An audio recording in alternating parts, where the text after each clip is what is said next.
जब light metal के surface से टकराती है तो कहते हैं कि इलेक्ट्रॉन इजेक्ट होते हैं। पर क्या इस पे कुछ टर्म्स एंड कंडीशंस हैं? क्या फ्रीक्वेंसी का, इंटेंसिटी का इस इफेक्ट पे, जिसे हम फोटो इलेक्ट्रिक इफेक्ट कहते हैं, इस पे कोई असर पड़ता है? कौन थे हेनरिक हर्ट्ज और क्यों आइंस्टीन ने बाद में इस इफेक्ट को एक्सप्लेन किया? इन सब सवालों के जवाब मिलेंगे आज आपको इस वीडियो में। बेसिकली जब कोई सुटेबल फ्रीक्वेंसी की रेडिएशन मेटल के सरफेस पे स्ट्राइक करती है तो इलेक्ट्रॉन इजेक्ट होते हैं। पर यहाँ पर दो चीजें सबसे इंपॉर्टेंट हैं। ये जो इजेक्शन ऑफ इलेक्ट्रॉन्स होता है ये होता है इंस्टेंटेनियस, मतलब इंस्टेंट इजेक्शन ऑफ इलेक्ट्रॉन। जैसे ही फोटोन या लाइट का पार्टिकल मेटल के सरफेस पे गिरा उसी तरह से इजेक्शन उसी समय हो जाएगा। और दूसरी सबसे इंपॉर्टेंट बात, इसमें एक पर्टिकुलर फ्रीक्वेंसी होती है जिसे हम थ्रेशहोल्ड फ्रीक्वेंसी कहते हैं, उसी फ्रीक्वेंसी पे ही इलेक्ट्रॉन एमिट होते हैं।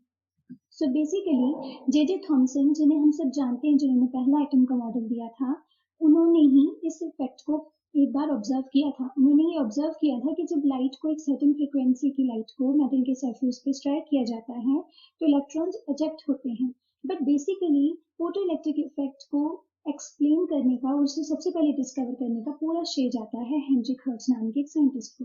उन्होंने बेसिकली यूवी रेडिएशन, जब वो रेडियो वेव्स पे काम कर रहे थे, तभी उन्होंने देखा कि यूवी जो अल्ट्रावायलेट लाइट को जब इलेक्ट्रोड्स पे डाला गया तो उन्होंने एक स्पार्क जनरेट होता हुआ देखा। सो बेसिकली वो स्पार्क था क्या? उन्होंने फिर बाद में उस स्पार्क से इंस्पायर होके एक क्रिएट किया, एक इंस्ट्रूमेंट। और उस इंस्ट्रूमेंट पे उन्होंने कैसे काम किया? उन्होंने ग्लास रोड ली और ग्लास रोड के अंदर कैथोड जो कि नेगेटिवली चार्ज होती है, एनोड जो कि पॉजिटिवली चार्ज होती है, और कैथोड पे बीम ऑफ लाइट को फॉल करवाया। तो बेसिकली शुरू में कुछ नहीं हुआ, लेकिन जैसे जैसे फ्रीक्वेंसी इंक्रीज होती गई, फ्रीक्वेंसी से आप समझते हैं एक सेकेंड में एक पॉइंट पे कितनी रेज पास होती हैं, तो फ्रीक्वेंसी से, और सिंपली अगर आप फ्रीक्वेंसी से समझना चाहें तो कलर्स, अलग अलग कलर्स की अलग अलग तरह की फ्रीक्वेंसी होती है। तो एक सर्टेन फ्रीक्वेंसी पे जाके यहाँ से इलेक्ट्रॉन इजेक्ट होना शुरू हो गए।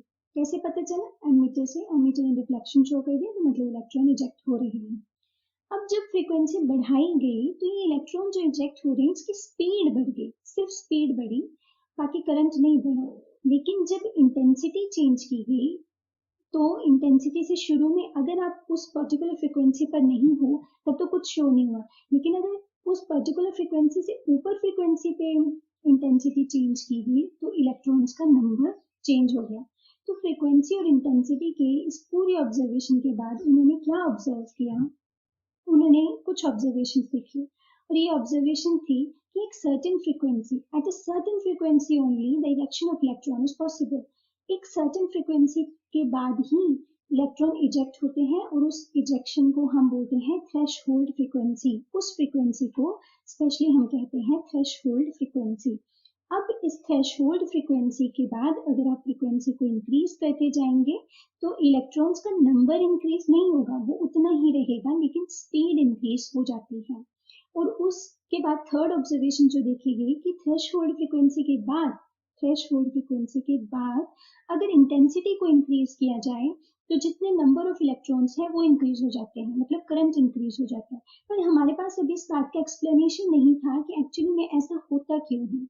ये वाला और ये वाला, इन दोनों पॉइंट्स का हमारे पास कोई एक्सप्लेनेशन नहीं था, और इस बात का एक्सप्लेनेशन दिया उस टाइम के ग्रेट साइंटिस्ट एल्बर्ट आइंस्टीन ने।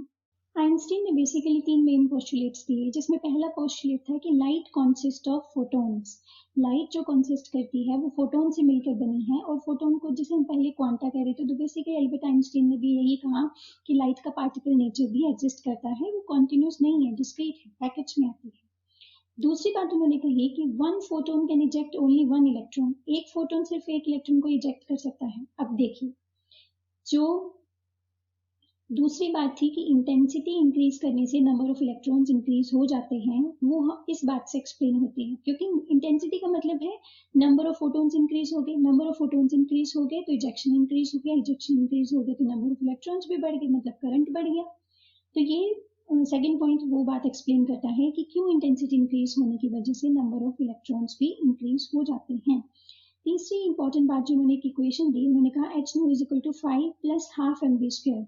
ये है काइनेटिक एनर्जी, ये है work function. Work function means h nu naught, nu naught means threshold frequency. तो एक मेटल के लिए, किसी भी मेटल के लिए ये हो गया फिक्स। अब अगर आप एक सर्टेन अमाउंट ऑफ फ्रीक्वेंसी के बाद, अगर आप, जैसे आप थ्रेशोल्ड फ्रीक्वेंसी बोलते हैं, उसके बाद अगर आप फ्रीक्वेंसी को इंक्रीज करते जाएंगे करते जाएंगे करते जाएंगे, तो उसकी काइनेटिक एनर्जी बढ़ती जाएगी और बढ़ती जाएगी और बढ़ती जाएगी। तो ये आपका थर्ड पॉइंट में एक्सप्लेन होता है कि क्यों फ्रीक्वेंसी के इंक्रीज करने के बाद, थ्रेशोल्ड फ्रीक्वेंसी के बाद जब आप फ्रीक्वेंसी इंक्रीज करते रहते हैं तो इलेक्ट्रॉन की स्पीड इंक्रीज हो जाती है। ये बात इस इक्वेशन से एक्सप्लेन होती है। तो बेसिकली इस एक्सप्लेनेशन के लिए 1921 में एल्बर्ट आइंस्टाइन को नोबेल प्राइज दिया गया। बाकी उनकी जो कॉन्ट्रीब्यूशंस थी वो बहुत ज़्यादा थी, like mass energy relations, but actually वो उस टाइम पे साइंटिस्ट लोगों को या किसी को भी समझ नहीं आती थी। So for their photoelectric effect and other contributions he got the Nobel prize in 1921। Otherwise जो उनकी और रिलेटिविटी है वो सब हैं, वो उस टाइम उनको समझ नहीं आई, लेकिन वो इससे कहीं बड़ी हैं। फोटोइलेक्ट्रिक इफेक्ट को उन्होंने सिंपली ही एक्सप्लेन कर दिया था।